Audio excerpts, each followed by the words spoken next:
বাবা রে বাবা, এই অবস্থা! ব্রেকআপের একদিনের মধ্যে বয়ফ্রেন্ডের ব্যবস্থা হয়ে গেছে, একদিনের মধ্যে কফি ডেট, 2 দিনের মধ্যে রুম ডেট। মানে তুই তো 5G স্পিডে চলতেছস।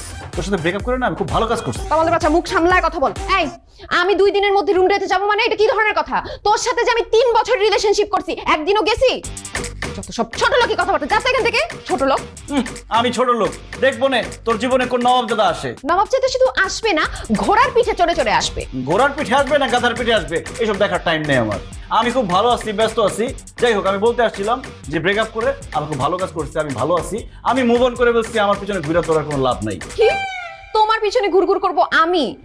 হাসাইলা, শোনো, আমি তোমাকে প্রেম নিবেদন করি নাই, তুমি আমাকে প্রেম নিবেদন করছিলা। তুমি বলছিলা তিথি, তোমাকে ছাড়া আমি একদম থাকতে পারি না, তোমাকে দেখলে আমার মনটা কেমন কেমন জানি লাগে, আবার তোমাকে না দেখলেও জানি কেমন কেমন লাগে। জীবনে ওই একটা ভুলই আমি করছিলাম, এই জন্য দুধ দিয়ে গোসল করে শুদ্ধ হয়ে গেছি। ব্রেকআপ করছি, খুব ভালো করছি। এবার দেখ কি একটা গার্লফ্রেন্ড বানাই আমি।